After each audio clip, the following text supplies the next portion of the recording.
Bonjour Sandrine Rousseau, bienvenue. Vous êtes députée écologiste de Paris. Un mot sur ces images. Ils sont à Bruxelles, ils sont devant le Parlement européen, les agriculteurs.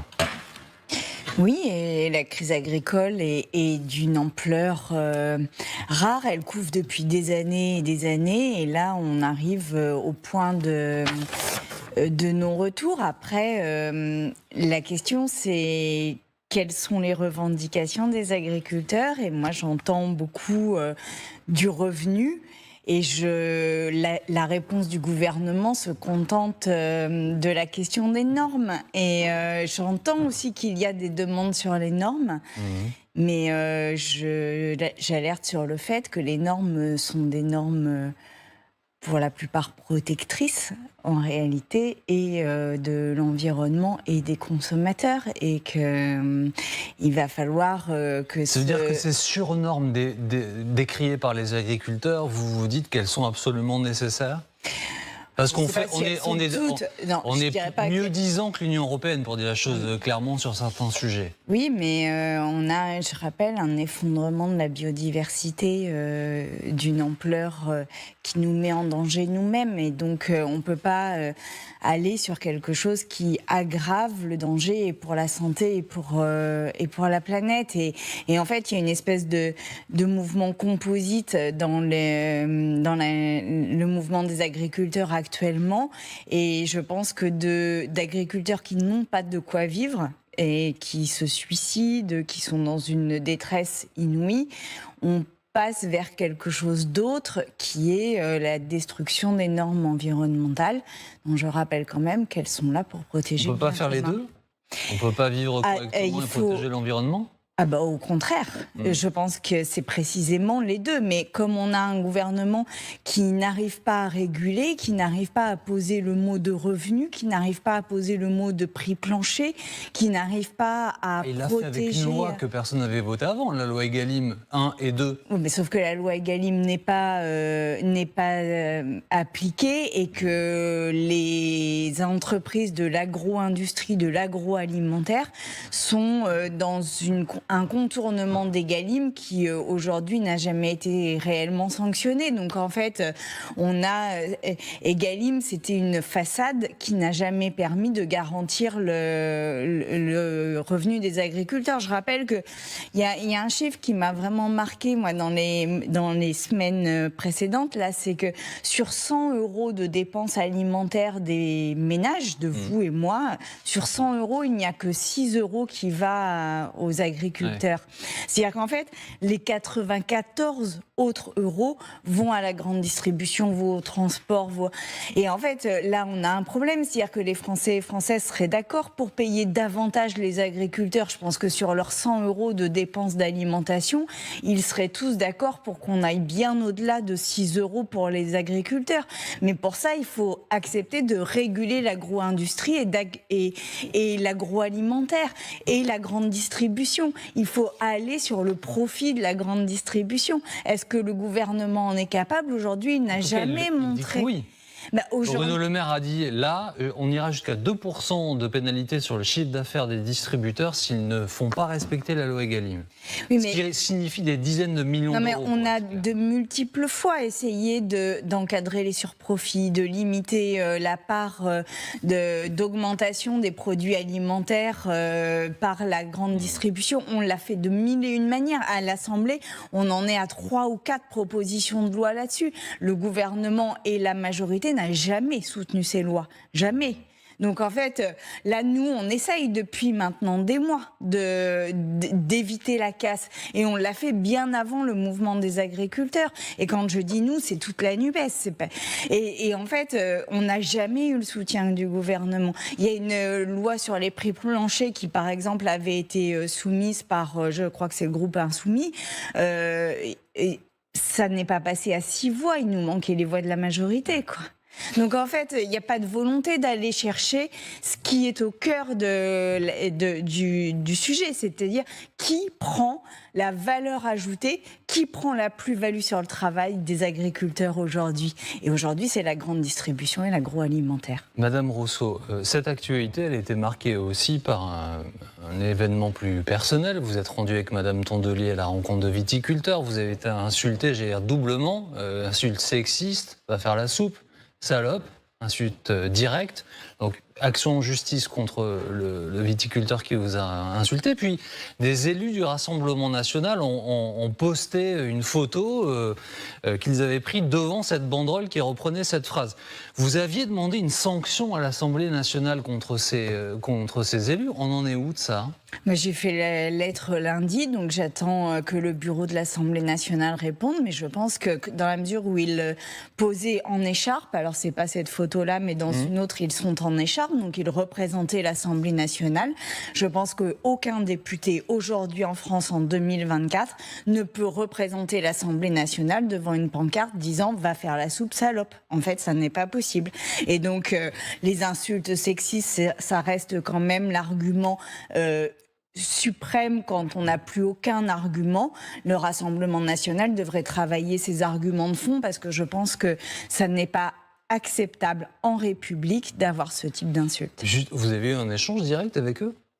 Avec les députés du Rassemblement national, non, j'ai pas du tout. Il n'y a pas eu d'excuses de leur part, c'était ma question. Non, d'aucune manière. Autre actualité de l'Assemblée nationale, l'inscription dans la Constitution de la liberté à l'IVG. Bon, l'Assemblée nationale a très largement voté ce texte.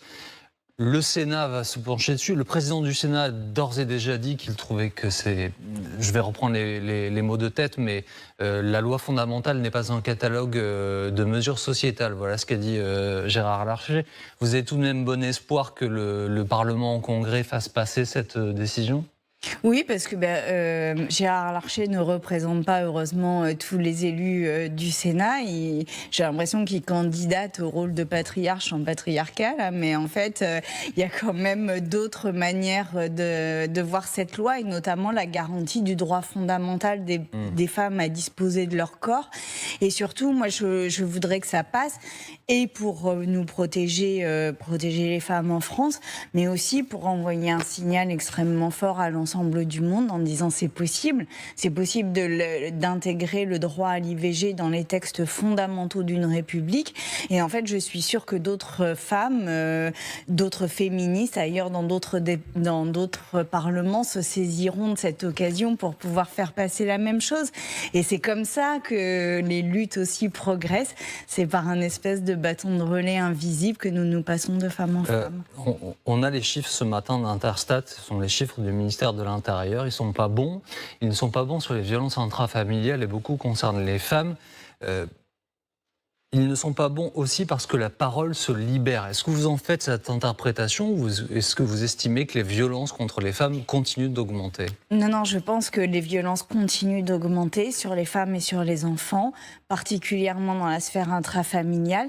Et en fait, depuis le Covid, les indicateurs explosent et de dégradation de la santé mentale des personnes, mais aussi des violences. Et je pense qu'on ne mesure pas ce à quoi sont confrontés les femmes et les enfants.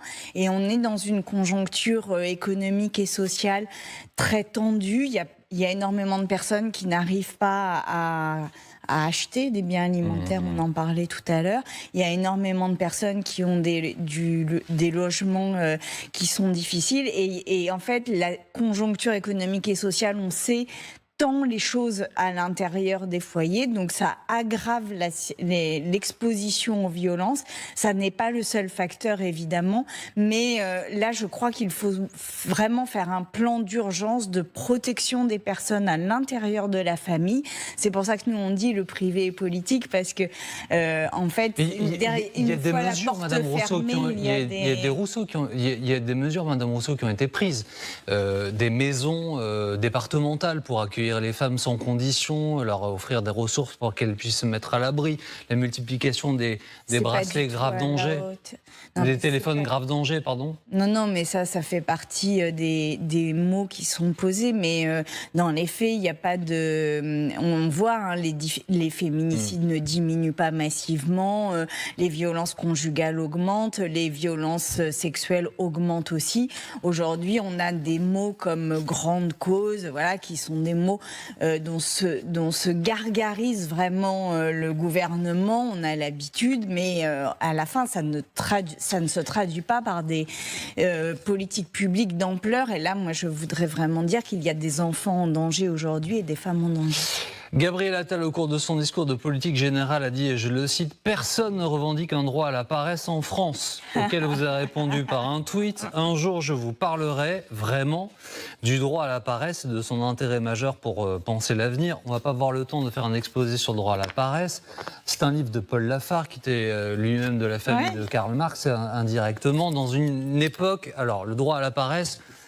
Monsieur Thiers crée le droit au travail, donc à avoir un travail, et poussé par une partie de la gauche, Monsieur Lafargue développe toute cette théorie sur le droit à faire autre chose, donc à profiter en fait de l'immédiateté contre le travail qui serait une projection.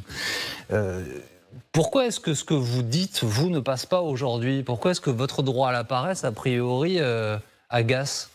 Moi, je pense que au contraire, ça agace parce que ça prend. C'est-à-dire que le droit à la paresse, on le voit dans toutes les statistiques. Il y a une personne sur deux en France qui imagine pouvoir démissionner de son travail. Tous les métiers à contrainte, je pense à tous les métiers du soin, sont boudés aujourd'hui, et les métiers de la restauration, etc., sont des secteurs en tension. Ils sont boudés par les personnes. Là, j'étais hier encore dans un hôpital psychiatrique où on me disait qu'il y avait une crise énorme de la psychiatrie. Ça veut dire que vous dites aux Français qu'ils devraient pouvoir s'arrêter de travailler? Mais bien sûr, je pense que c'est prendre soin de nous, en fait.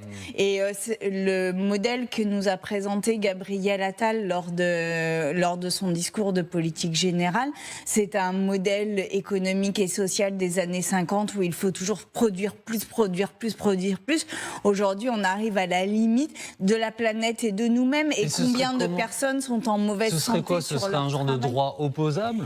Non, ce serait une diminution du temps de travail, et c'est un droit, c'est un temps où on a le droit de prendre soin de soi, où on a le droit de ne pas être productif. Et ça, on a l'impression, et d'ailleurs, ça n'est pas qu'une impression, quand on voit que l'ASS va être supprimée, que il y a plein de personnes qui vont passer au RSA, quand on voit que les allocations chômage sont attaquées, que tout le modèle social d'une manière générale est attaqué, et Gabriel Attal n'a qu'un seul mot à la bouche, c'est aller travailler, aller travailler, aller travailler.